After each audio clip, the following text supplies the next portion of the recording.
Senator Javed Abbasi साहब, sir तनकीद अपनी जगह पे, लेकिन आपकी नज़र में अच्छा काम कौन सा हो सके 2 सालों?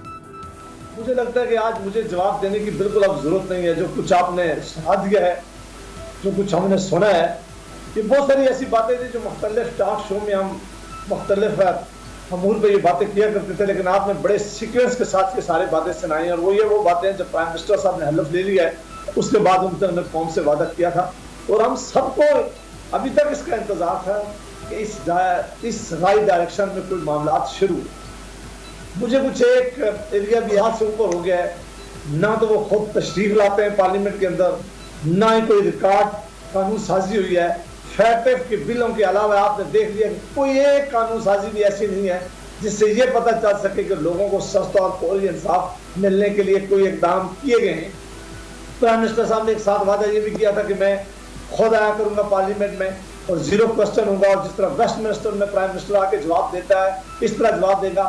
आप हैरान रह गए कि 2 सालों में प्राइम मिनिस्टर अपर हाउस में सिर्फ एक दफा आए हैं, एक दफा।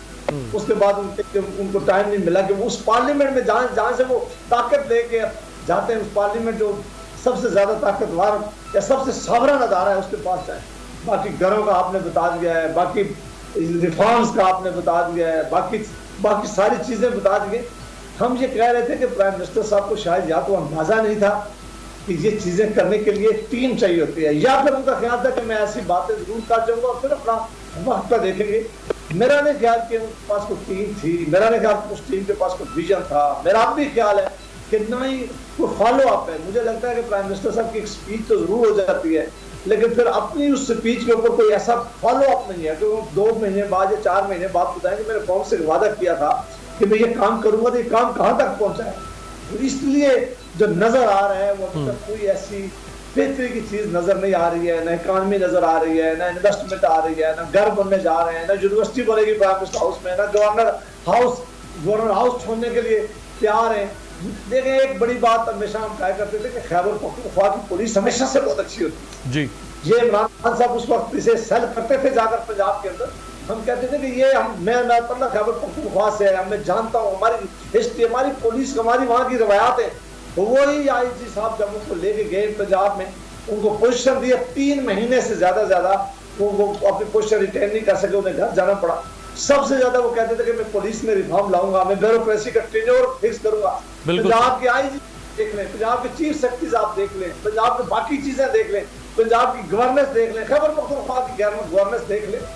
ये वो बड़े सीरियस क्वेश्चन है जो बदकिस्मती से प्राइम मिनिस्टर साहब कहते तो जरूर रहे, लेकिन बहुत बात मुझे कहना पड़ रहा है कि किसी एक एरिया में भी पेशरफ्त भी नहीं हुई। अमल होना या उस पर बहुत ज्यादा होना, जो 2 बातें आपने कही है, मैं उस पर भी बड़ी पेशरफ्त अभी तक नहीं हुई है, ना डैम के मामले में भी और ना हाउसिंग घर बनाने में। एक हाउसिंग अथॉरिटी जरूर बना दी गई है, लेकिन अमली तो अभी तक काम होने बाकी। राइट।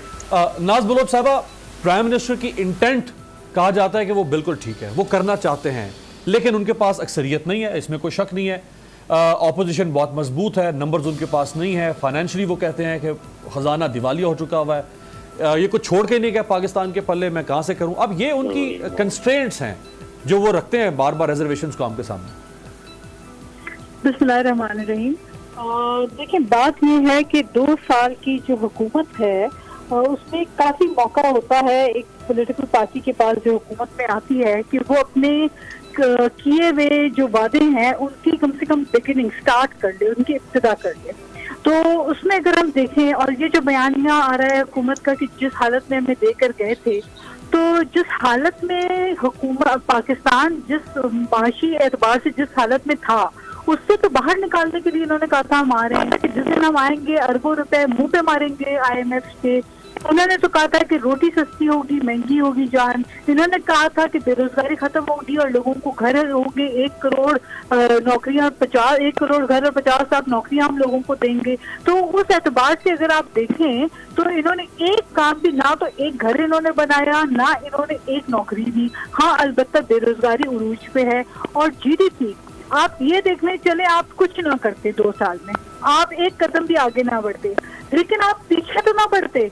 जो पीछे रिवर्स गेयर में ये हुकूमत गई है, आप देखते मिली हुई GDP, जिनको ये करप्ट और माफिया और चोर और लुटेरा कहते थे, 5.8 पे जीडीपी मिली थी इनको, आज -2 पे पहुंच गई है। Who is responsible? डॉलर 120 पे था, 120, 120, 123 से 167 तक आप डॉलर को लेकर चले गए। वो भी रहने थे, आप कहते हैं आर्टिफिशियली होल्ड करके करेंसी को रखा था। मुझे बताएं, कर्जों में जो इजाफा हुआ है वो 70 सालों की तारीख में इतना कर्जा किसी हुकूमत ने नहीं लिया जितना इन्होंने 2 साल के अंदर ले लिया। चले इस बात को भी रहने देते हैं। जो इन्होंने सूद की बात की, ये जो बात इन्होंने वादा इन्होंने किया कि हम मदीने की फलाही रियासत की तरह एक रियासत बनाएंगे पाकिस्तान को, जहाँ पे इंसाफ होगा, अदल होगा, तो वहाँ पे तो सूद का तस्वर भी नहीं था। यहाँ पे इन्होंने क्या किया, 7.5 से इंटरेस्ट रेट, बल्कि 5.5 से इंटरेस्ट रेट को उठा के जाके पहुंचा दिया आपने। तो आपने तो बेहतर करना था, आप और बदतर करके, खराब करके, अब तो इनकी जो हालत है, ये जहाँ पे इनको इकोनॉमी मिली थी वहां तक ही पहुंचा दे तो हम इनको सलाम करेंगे। अगर ये वहां तक ही पहुंचा दे जिस हालत में इनको इकोनॉमी मिली थी, जिनको ये चोर, डाकू, डकैत, लुटेरा कहते थे, 5 रुपए की रोटी छोड़कर आपको गए थे, 15 रुपए से 20 रुपए तक रोटी हो गई है। दवाओं की कीमतों में 400% इजाफा, इतना जुल्म। पेंशन के अंदर आपने इजाफा नहीं किया। जो बुजुर्ग लोग हैं, जो ज़ईफ हैं, जिनको दवाओं की जरूरत होती है, जो पेंशनर्स हैं, आप उनके ऊपर इतना जुल्म, पेंशन में इजाफा कर रहे हैं। अलबत्ता दवाओं की कीमतों में 400% इजाफा करके अगले साल फिर 20% इजाफा आपने कर दिया।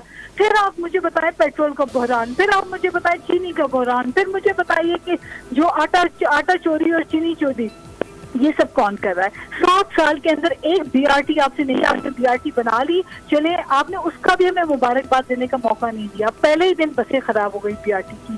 फिर ये कहते हैं कि जिस सिंध हुकूमत यूं है वो यूं है। रोजगार का क्या जस्टिफिकेशन है? 2 साल आपने वसीम अकरम क्लब के हवाले मुल्क उठा के दे दिया। आपने कहा वो अंडर ट्रेनिंग है। ये कि क्रिकेट का मैच लगा हुआ है कि आप अंडर ट्रेनिंग जो है लोगों को लेकर आ रहे हैं और उनको नेट प्रैक्टिस करवा रहे हैं आप? ये इज इट ए जोक? आपने मुल्क पंजाब जो सबसे बड़ा सूबा है आबादी, चले, आपने भी काफी लंबी चार्जशीट कर दिया। फिर आपने जो साउथ पंजाब की बात की, साउथ पंजाब की बात इन्होंने वादा किया था, तो ये दे ना सके। आप कराची को इख्तियारात अपने हाथों में लेने की बात कर रहे हैं, तो मैं कराची में मैं आगे चल के बात करता हूं, लेकिन फारूक हबीब साहब को मेरा ख्याल, देखिए 2 साल में अमीर अब्बास, देखिए 2 साल के अंदर मुझे अफसोस के साथ, मुझे दुख होता है, अफसोस होता है as a citizen of Pakistan. हम चाहते हैं कि ये कोई अच्छा काम करे, ऑनेस्टली ये अच्छा काम करे, हम अप्रिशिएट बिल्कुल ठीक है फारूक हबीब साहब, हम भी यही चाहते हैं और पूरी कौम ये